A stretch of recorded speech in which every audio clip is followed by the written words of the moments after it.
Nice to be back, ladies and gentlemen. Hi, where are you from?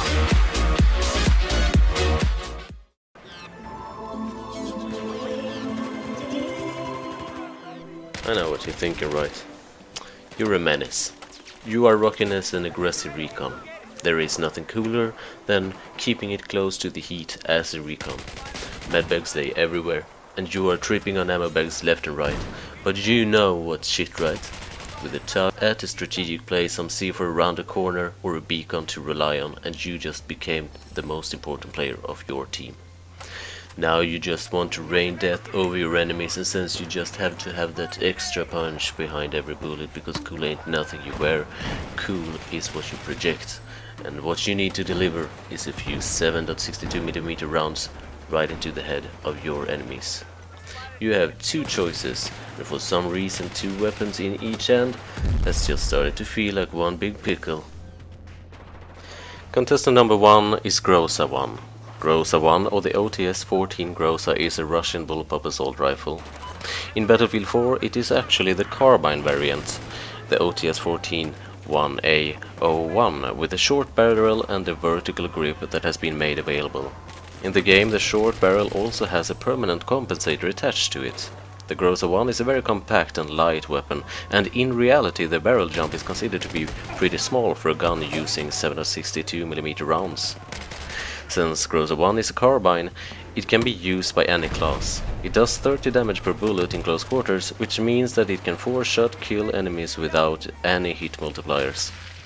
The strength of the Groza-1 is the hip fire accuracy.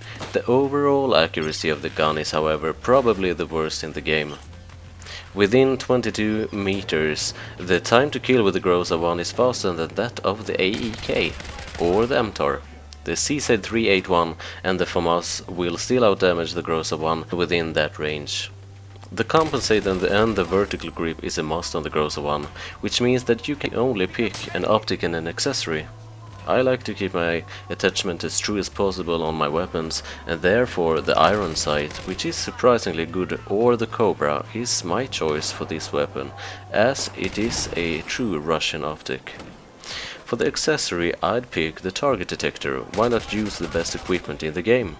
You could of course use the laser sight, but the hipfire is good enough without making yourself an obvious target. Since you can't take down targets at far distances, you can at least spot them for your teammates or keep them targeted while you sneak around them.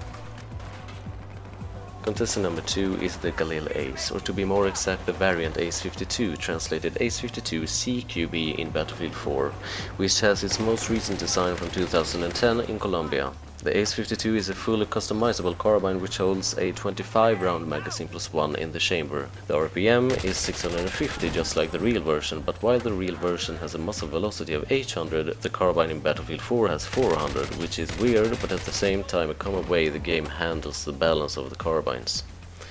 The ACE series is the standard rifle of the Colombian army and has also been adopted by Chile, Haiti, Mexico, Peru, Guatemala, El Salvador, Honduras, Philippines, South Sudan, Vietnam and Ukraine. The ACE-52 CQB is based on the sniper variant, which fires a heavy 7.62mm NATO round. In Battlefield, each round does 33 damage at close quarters, which suggests that it can 4-shot kill enemies without any hit multipliers. The ACE-52 is a good fit for sights like the Reflex, Coyote and the HD-33, all sights that doesn't obscure the surroundings while ADS. For this specific gun, my preferred choice is the Coyote. For accessory, I'd pick the target detector, again because it's amazing. My barrel of choice is the flash hider. I'm not fond of the sound of the ACE-52 with the suppressor. It makes me forget to manage the recoil for some reason. Flash hider is still able to help keeping me hidden and surprise enemies to think that they have the upper hand while engaging a fight. I use the folding grip for the underbarrel attachment. The gained stability helps me engaging targets at further ranges. I don't feel like I need the stubby, since the spread isn't a problem while I do rapid tap fire with this gun. I also feel like the hip fire is good enough without using a vertical grip. In a straight-up comparison, we can see that the Groza-1 has a bigger magazine size, enabling its user to spray a little more or possibly kill 1 or 2 more enemies per magazine. The ACE-52 has a faster reload, but with only 0.2 seconds differently, it doesn't play a major part in picking one or the other. The recoil pattern of the ACE is easier to manage both horizontally and vertically, and even though the vertical recoil is more or less the same, the difference of the horizontal recoil affects the accuracy noticeably. However, the recoil decrease of the Groza is better than that of the ACE, which makes it possible to make longer bursts with the Groza-1 without losing too much of the accuracy by doing so. But the first shot multiplier of the Groza-1 is higher than that of the ACE, which makes the ACE easier to handle in every new spray, burst or tap. The spread between the guns are pretty similar, but while the ACE have a little lower general spread and better handling while standing still, the Groza-1 has better spread whenever you start to move.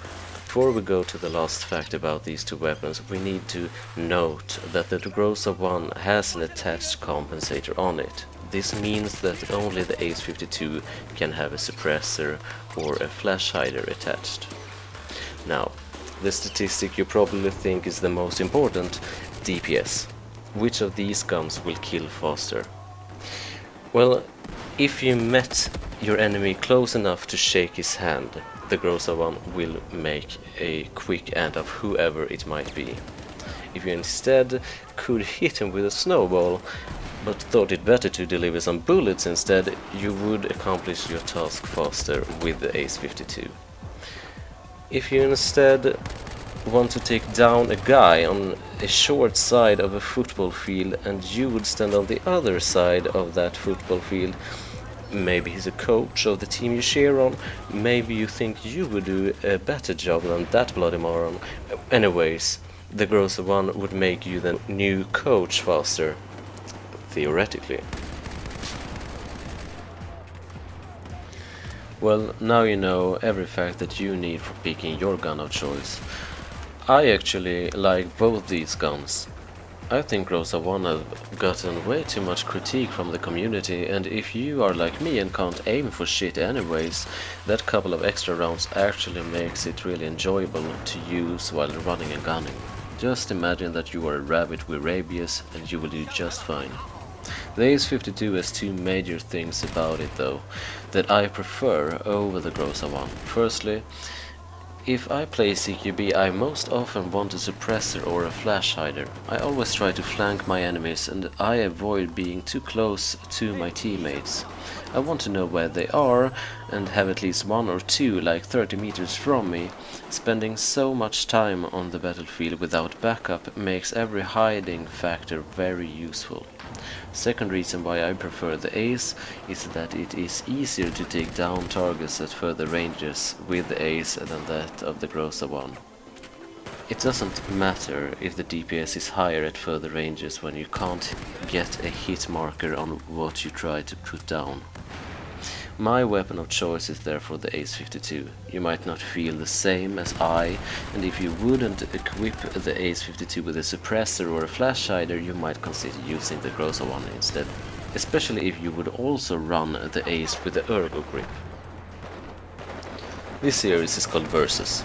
It's about analyzing those guns I have mastered and compare which one is best suited for a certain class and game style. The series is divided in themes, which makes it a bit different. The theme for this part is automatic weapons that hits 30 or more damage per bullet. In this episode we have looked at the aggressive Recon playstyle. In this battle the ACE-52 won. In the next verses I will figure out which heavy hitter to pick when playing as an engineer. ACE-52 will be a contender in that battle as well. Groza-1 will sit that one out. You can only be a title contender every new patch. Thank you for listening. Bye bye now.